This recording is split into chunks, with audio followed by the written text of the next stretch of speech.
And action. And action. Welcome to another episode of Doing Stuff with Warren.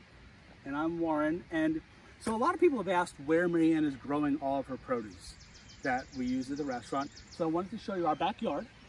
Unfortunately, we're not at home, so you can't see it. We're up in the mountains, and this is a farm stand, Stony Hollow Farm. So we're gonna wander through and pick out some really nice produce that we're gonna make for dinner tonight. So come on and join us. So, like any good director, Warren demanded... Yep. Oh, don't worry, I got this. Don't you worry.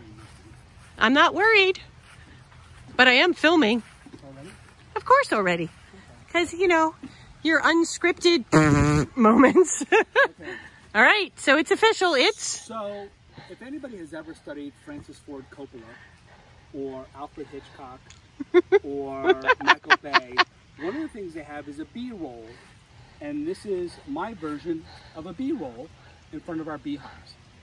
So again, Stephanie was super cool to talk to us about bees, and totally unwilling to be on video with me, which really, when you think about it, you can't really blame. Gee, I don't know who that resembles. Exactly.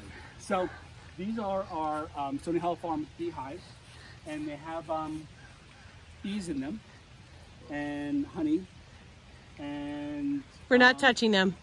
Yeah, we're not touching them, we're not going near them.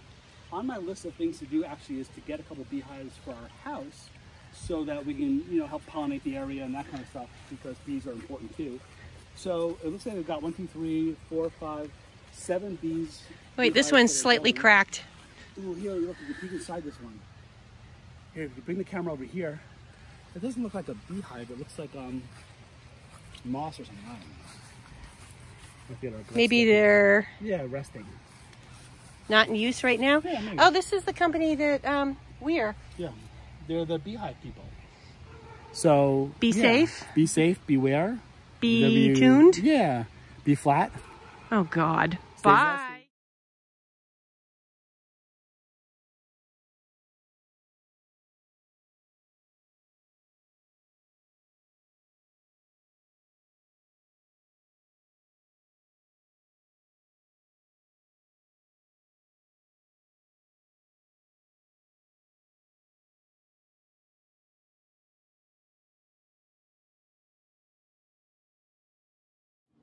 Action again. Reactivate? Reactivate. So here we are, we're inside, and we've got some really amazing produce up here. One of the nice things about the mountains is the growing season is typically kind of on the longer side.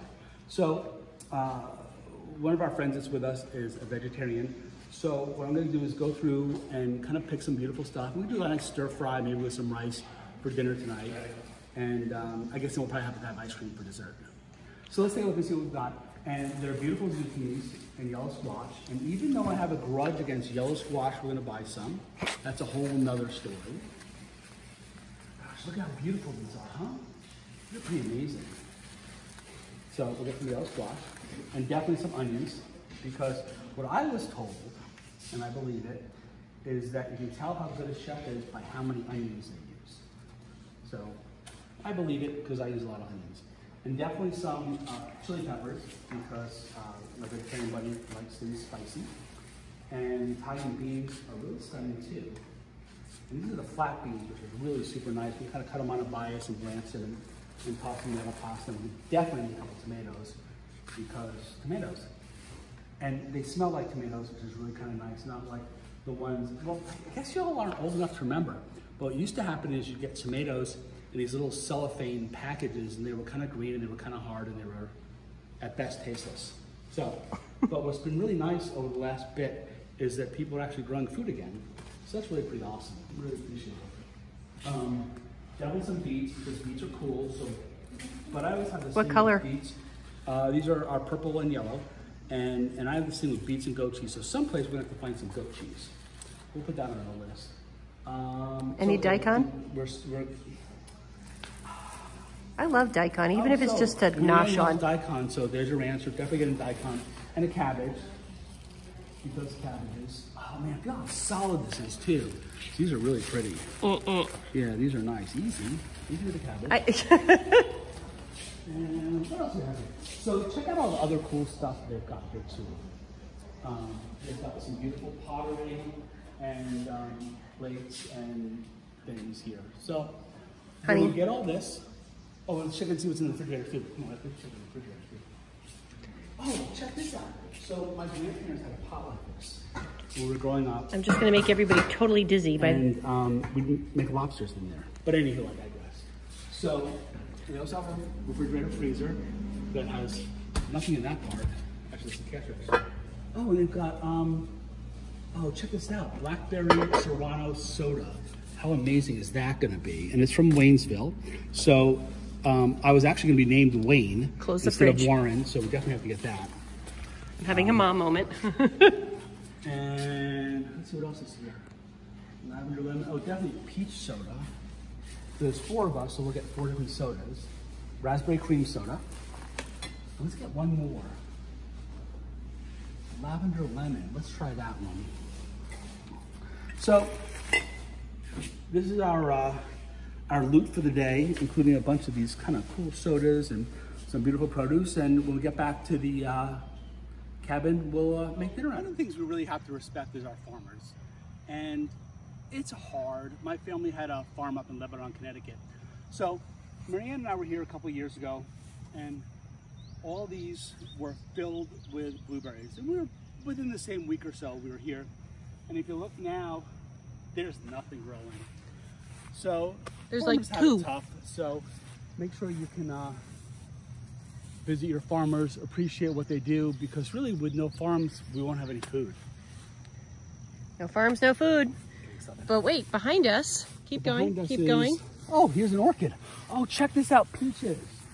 So what's that song by the Peaches for nothing Shake your peaches. Yeah, something like that. I don't know.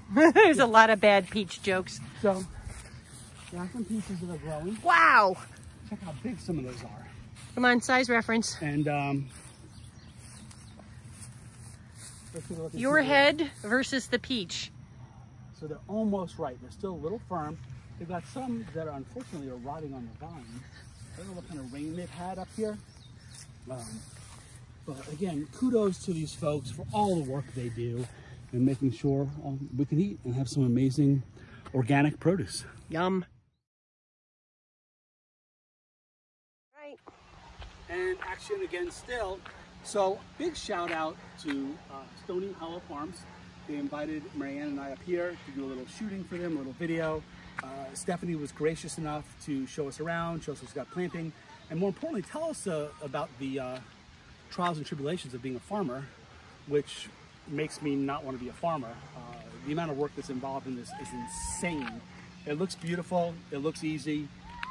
You know, being a chef is a full-time job, and this is easily a job and a half. Oh, and by the way, Stephanie really does exist. I'm not making her up. She just doesn't want to be on camera. Action. So if Stephanie's husband wasn't working so hard, he would be in the film with us. But somebody's got to do all this work. It doesn't happen by itself.